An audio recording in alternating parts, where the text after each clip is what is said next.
যেখানে আমরা বিভিন্ন তথ্য উপস্থাপন করে থাকি। বিশেষ করে যারা আমেরিকায় বসবাস করছেন, তাদের জন্য থাকে বিশেষ তথ্যগুলো, যেগুলো আপডেট অভিবাসনের ক্ষেত্রে, ট্যাক্সের ক্ষেত্রে কিংবা চাকুরির ক্ষেত্রে।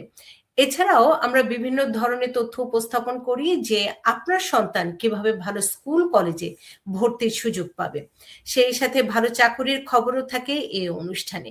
রাজনীতির বিশ্লেষণ থাকে, যেটিতে আমি বলে থাকি যুক্তিযুক্তভাবে তথ্য উপস্থাপন করার চেষ্টা করা হয় সে রাজনৈতিক মঞ্চ থেকে। তার কারণটি হচ্ছে আমরা যুক্তি তথ্যের আলোকে তথ্য প্রদান করতে অঙ্গীকারাবদ্ধ, যেখান থেকে আপনারা মুক্তির আলো খুঁজবেন এবং যুক্তির মাধ্যমে সঠিক পথটি বেছে নিবেন। আজকেও আমরা বেশ কটি বিষয় নিয়ে সাজিয়েছি, তবে আমার দর্শকরা অনেক দিন ধরে অনুরোধ করছেন যে কিভাবে নিউ ইয়র্কে সরকারি চাকরি পাওয়া যায়, বিশেষ করে সিটির চাকরিগুলো এবং স্টেট জবের খবর, ফেডারেল জবের খবর, সবকিছুই একটু তথ্য জানতে চেয়েছেন। সে কারণে আজকে অনুষ্ঠান শুরুই করব চাকরির খবর দিয়ে। এবং আমার সৌভাগ্য হয়েছে, আমি পেয়েছি এমডি এ জামান। তিনি CEO success career consulting farm new York, এবং এছাড়াও তিনি সরকারি চাকরিতে কর্মরত আছেন। শুরুতে একটু জানতে চাই, রমজান মাস চলছে, কেমন আছেন? হ্যাঁ, ধন্যবাদ নূপুর চৌধুরী শোকে, এবং ধন্যবাদ জানাচ্ছি নূপুর চৌধুরী শোর দর্শক শ্রোতাদের। ইনশাল্লাহ আছি ভালো, রমজান চলছে ভালো।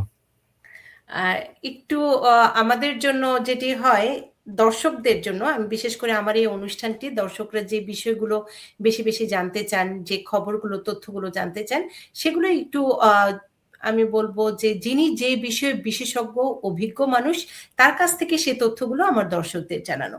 শুরুতে একটু জানতে চাই যে ট্রাম্পের আমলে আমরা দেখেছি ফেডারেল অনেকে চাকরিচ্যুত হয়েছেন, এবং ফেডারেল জায়গাটিতে অনেক অ্যানাউন্সমেন্ট এখন পর্যন্ত আমরা ওইভাবে দেখতে পাচ্ছি না। সিটি এবং স্টেটের কি খবর?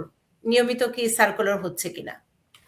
হ্যাঁ, সিটি গভর্নমেন্ট এবং স্টেট গভর্নমেন্টে আপনার অ্যাজ ইউজুয়াল ওপেনিং গুলো আসছে, কিন্তু অনলি শুধুমাত্র ফেডারেল গভর্নমেন্ট সেক্টরে আপাতত রিক্রুটিংটা স্লো আছে, বাট হচ্ছে কিছু হচ্ছে এখন, কিছু আসতেছে ফেডারেল গভর্নমেন্টেও।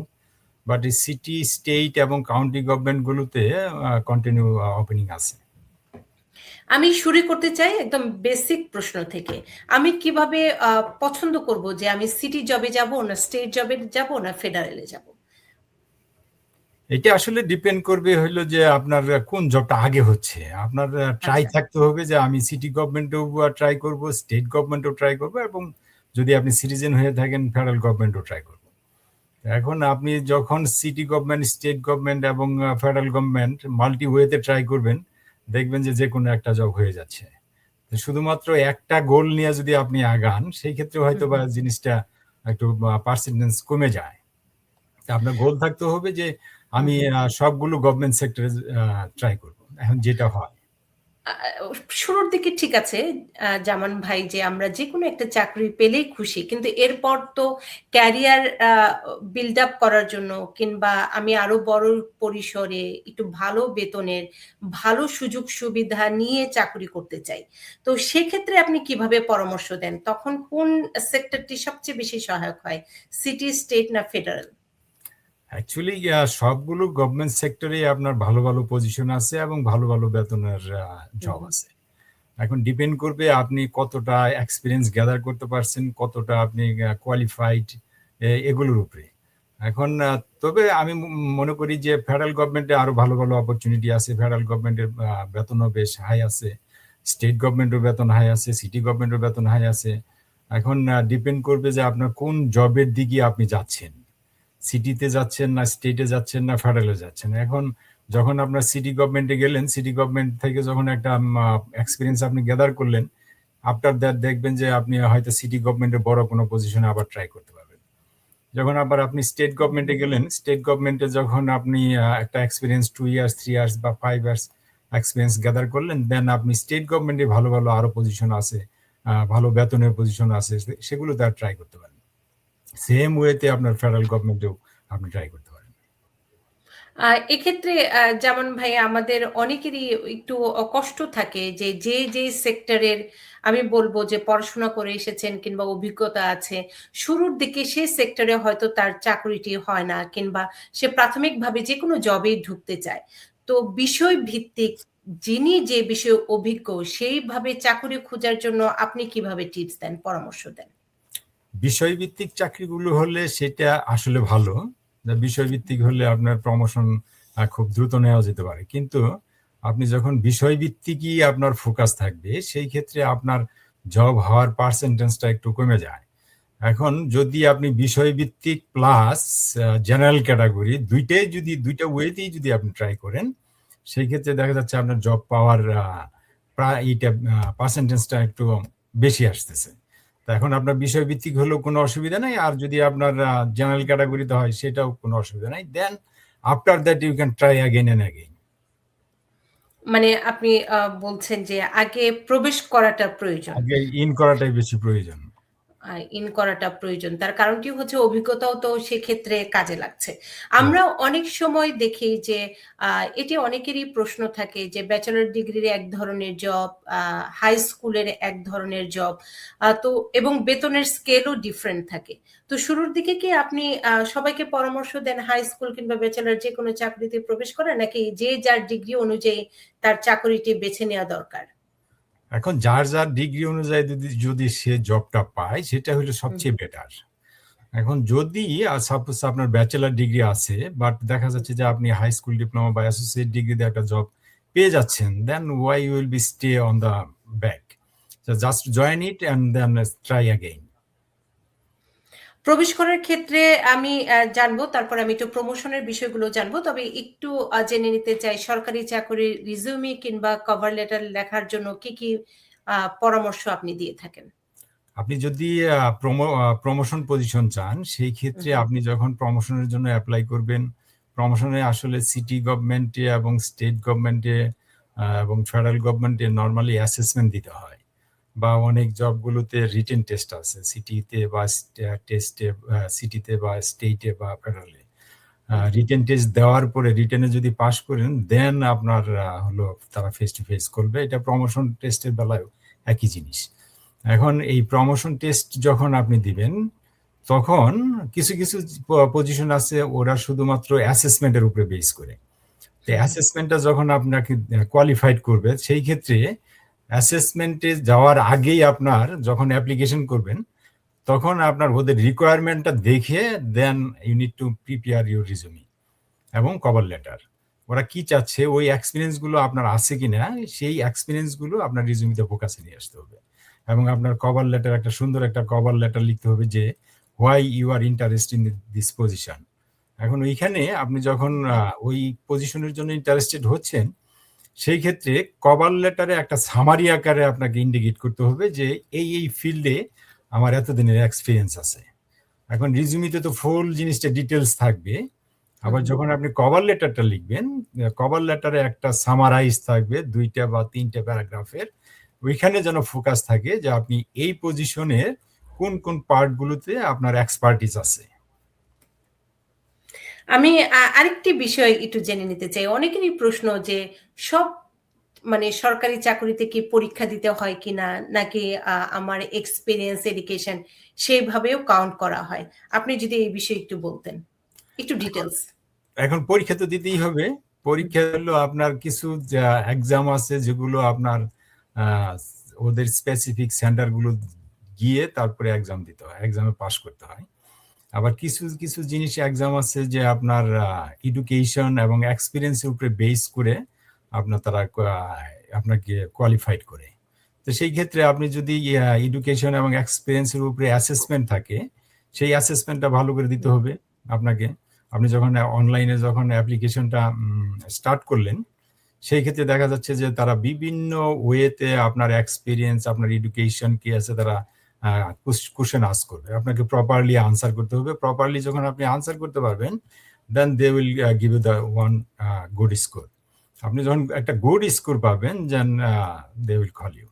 আবার কিছু কিছু এক্সাম আছে যে আপনার সরাসরি তাদের সেন্টারে যায় দিতে হবে, এবং সেন্টারে যায় যখন পরীক্ষাগুলো দেবেন, সেই ক্ষেত্রেও আপনার স্টাডির ব্যাপার আছে, বিভিন্ন টপিকস আছে। এই টপিক্সের উপরে তারা কোশ্চেনগুলো আস্ক করবে আপনাকে, টপিক্সের উপর কোশ্চেনগুলো আনসার করে আসতে হবে এবং একটা ভালো স্কোর নিয়ে আসতে হবে। ভালো স্কোর যখন আপনার হলো, তখন আপনার আশা করা যায় যে আপনার এই জবটা হবে। এবং আমাদের দর্শকদের অনেকেই প্রশ্ন করেছিলেন, আপনার একটি অনুষ্ঠান প্রচার হওয়ার পরে বাংলাদেশ থেকে অনেকেই আমার এই অনুষ্ঠান দেখেন। তো তারা বলছেন যে অনেকেই হচ্ছে ইমিগ্রেশন ভিসার জন্য অপেক্ষা করছেন, হয়তো আসবেন তারা।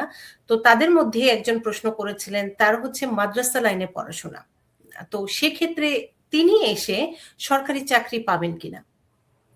মাদ্রাসা লাইন এবং জেনারেল লাইন এবং সব লাইনের জন্যই জব আছে।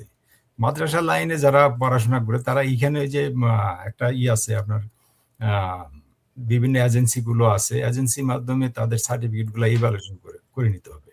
আপনি ডাজন্ট ম্যাটার আপনি মাদ্রাসা পড়ছেন নাকি ইউনিভার্সিটিতে পড়ছেন, জেনারেল ইউনিভার্সিটিতে পড়ছেন নাকি টেকনিক্যাল ইউনিভার্সিটিতে পড়ছেন, এইটা ম্যাটার করে না। ম্যাটার করবে হলো যে আপনি কি ডিগ্রিটা আছে, সেটা যে কোনো ইউনিভার্সিটি থেকে হোক।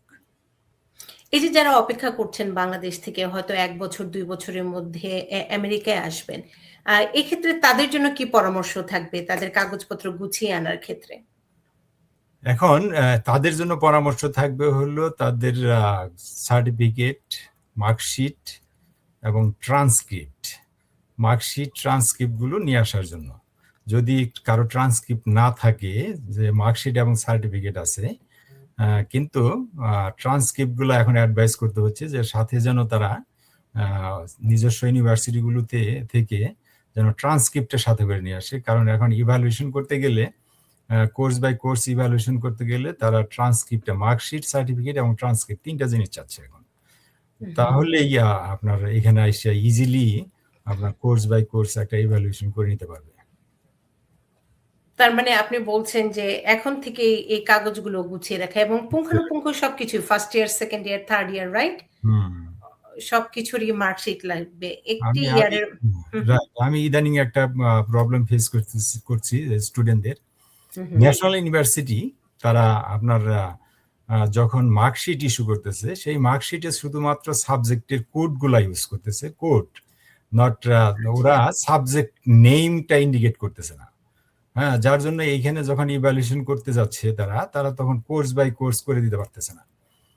যদি ওর সাথে ট্রান্সক্রিপ্টে নিয়ে আসে, সেই ক্ষেত্রে ট্রান্সক্রিপ্টে নর্মালি আপনার কোন সাবজেক্ট আপনি পড়ে আসলেন, কোন সাবজেক্টে কত স্কোর আছে ইন্ডিকেট করা থাকে। কিন্তু ন্যাশনাল ইউনিভার্সিটি দেখলাম, যেমন আজকেও আমার একটা স্টুডেন্টের ঝামেলায় বেড়ে গেছে, তার একটা ইন্টারভিউ আসবে, বাট তারা চাচ্ছে হলো কোর্স বাই কোর্স একটা ইভ্যালুয়েশন। এখন সেই কোর্স বাই কোর্স ইভ্যালুয়েশন সে এখন করতে গেছে, দেখা যাচ্ছে যে তার সাবজেক্টের নাম ওখানে মার্কশিটে নাই, শুধুমাত্র কোড ইন্ডিকেট করা আছে, সাবজেক্টের কোডগুলো। এখন তারা তো আর সেটা করে দিতে পারছে না। এখন তারা চাচ্ছে যে ট্রান্সক্রিপ্ট নিয়ে আসো, অথবা তোমার যখন অ্যাডমিট কার্ড ইস্যু করা হয়েছিল, অ্যাডমিট কার্ডে ইন্ডিকেট করা থাকে যে কোন সাবজেক্ট সে কোন সাবজেক্ট সে স্টাডি করছে।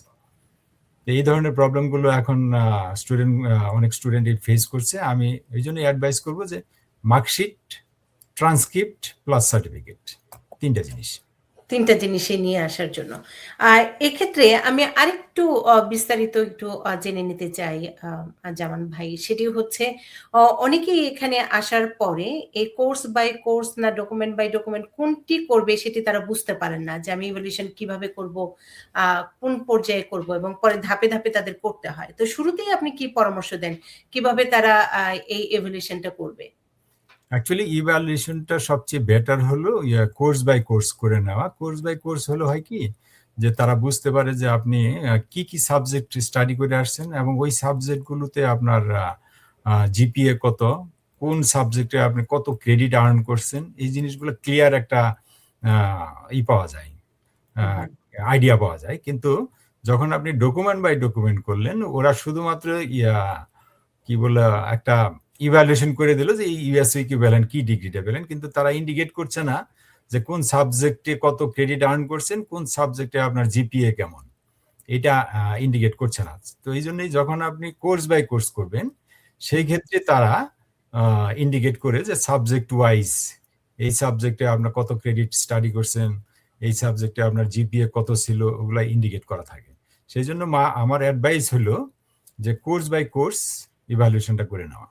আর কোর্স বাই কোর্স ইভ্যালুয়েশন করতে গেলেই আপনার মার্কশিটে অথবা ট্রান্সক্রিপ্টে ইন্ডিকেট থাকতে হবে যে আপনি কোন কোন সাবজেক্ট পড়ছেন এবং কোন সাবজেক্টের এগেইনস্টে কত মার্ক পেয়েছেন, এই জিনিসগুলো ইন্ডিকেট করা থাকতে হবে। আমি আবারও একটু যেতে চাই যে চাকরি ইন করার চেয়েও বড় বিষয়টি হচ্ছে আপনার ক্যারিয়ার কিভাবে আপনি বিস্তৃত করবেন, বড় করবেন। সেটিরও অনেকেরই একটি স্বপ্ন থাকে।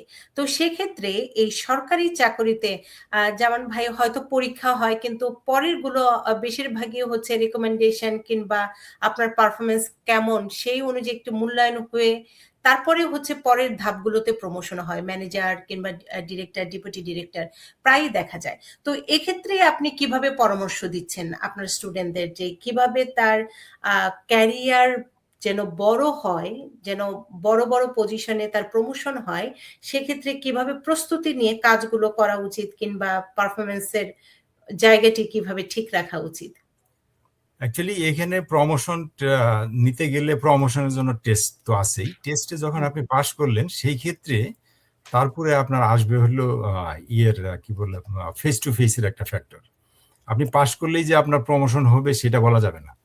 কারণ হলো পাস করার পরে আপনাকে যখন ফেস টু ফেসে কল করবে তারা আপনার ইভ্যালুয়েশন গুলো দেখবে যে আপনার সুপারভাইজার আপনার লাস্ট ইয়ারে বা লাস্ট 2-3 ইয়ার্স আপনাকে কিভাবে তারা ইভ্যালুয়েট করছে, আপনার ইভ্যালুয়েশন গুলো কেমন, আপনি অফিসে ঠিক মতো যাচ্ছেন কিনা, আপনার অ্যাটেন্ডেন্সটা কেমন, আপনার কাজের প্রফিসিয়েন্সি কেমন, আপনার টাইমলি সুপারভাইজারের কথাগুলো বা সুপারভাইজার কাজগুলো সঠিকভাবে আপনি করছেন কিনা। এই জিনিসগুলো তারা মেইনলি অনেক ফোকাস রাখে। এই ফোকাসগুলো যদি আপনি দিতে যান সেই ক্ষেত্রে আমি মনে করি যে আপনাকে টাইমলি অফিসে যেতে হবে, সুপারভাইজারের সাথে একটা গুড কমিউনিকেশন থাকতে হবে, আপনার কলিগদের সাথে একটা গুড কমিউনিকেশন থাকতে হবে, কলিগদের সাথে একটা গুড আন্ডারস্ট্যান্ডিং থাকতে হবে, যেন অফিসে আপনাকে সবাই ভাবতে পারে যে না, he or she is the good man or good person.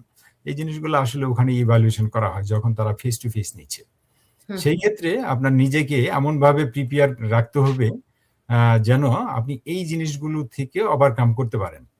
যদি ওভারকাম করতে পারেন দেন পরবর্তীতে আপনি আরেকটা জিনিস আছে যে আপনি সুপারভাইজার হওয়ার মতো ক্যাপাবল কিনা। আপনার 10 জন 15 জন একটা টিমে 10 জন 15 জনকে আপনি হ্যান্ডেল করতে পারবেন কিনা। এই জিনিসগুলো তারা মূল্যায়ন করে। মানে টাইম সেই সাথে আপনার কাজের মূল্যায়ন এবং আপনার ব্যক্তিত্ব কিংবা আচরণ সবকিছুই মার্কিং করে তারপরে প্রমোশন গুলো হচ্ছে, তাই তো? সরকারি চাকরিজীবী। রাইট।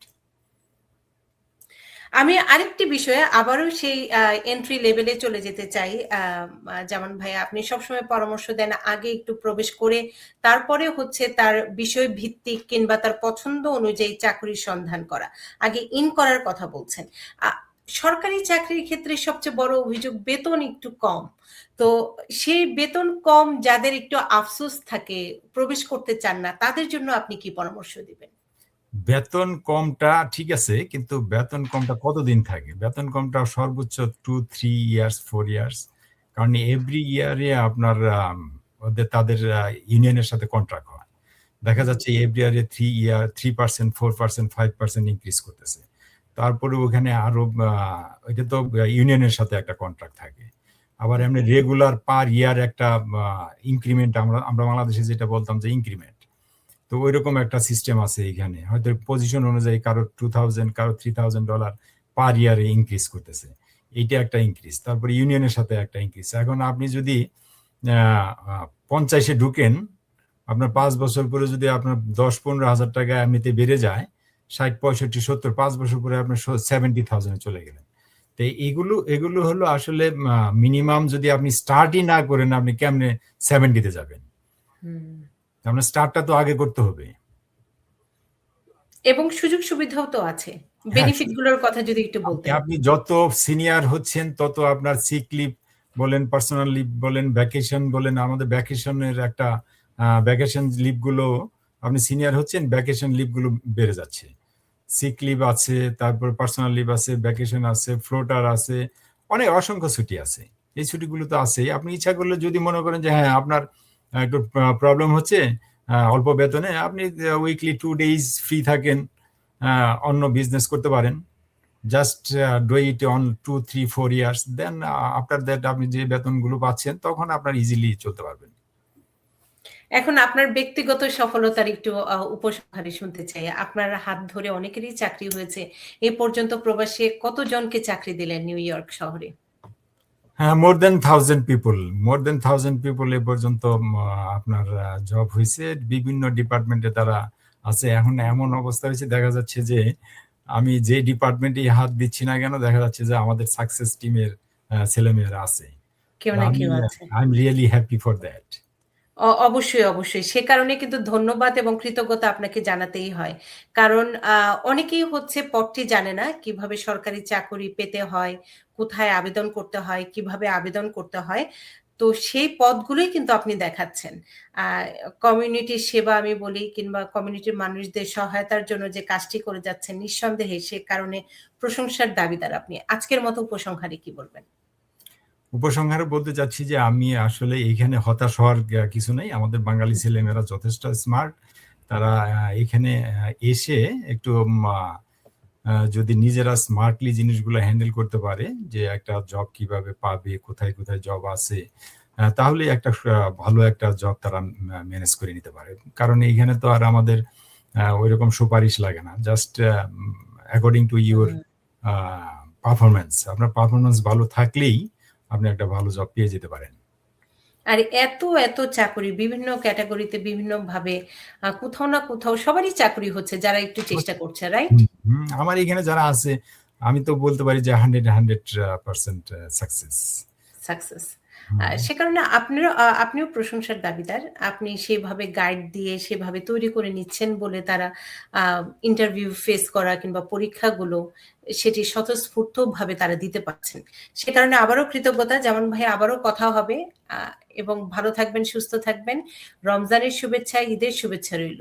ধন্যবাদ নূপুর চৌধুরী শোকে এবং ধন্যবাদ জানাচ্ছি নূপুর চৌধুরীকে এবং ধন্যবাদ জানাচ্ছি নূপুর চৌধুরী এত সুন্দর একটা তথ্যমূলক অনুষ্ঠান আয়োজন করার জন্য এবং ধন্যবাদ জানাচ্ছি নূপুর চৌধুরী শোর যে দর্শক শ্রোতা আছে সবাইকে ধন্যবাদ জানাচ্ছি। শুভ সন্ধ্যা এবং হ্যাপি রমাদান। এবং আপনিও ভালো থাকবেন, সুস্থ থাকবেন। আবারও অনেক কৃতজ্ঞতা জামান ভাই। এবং একই সাথে দর্শক বলে থাকি, আমার এই শোটি মূলত তথ্যমূলক অনুষ্ঠান যেখানে আমরা বিভিন্ন তথ্য উপস্থাপন করে থাকি। আইন, অভিবাসন, শিক্ষা সংক্রান্ত খবর, চাকুরির খবর, একই সাথে ট্যাক্সের খবরও দিয়ে থাকি। ট্যাক্স সিজন চলছে এবং রাজনীতির বিশ্লেষণও থাকে। আমরা একটা ছোট্ট বিরতি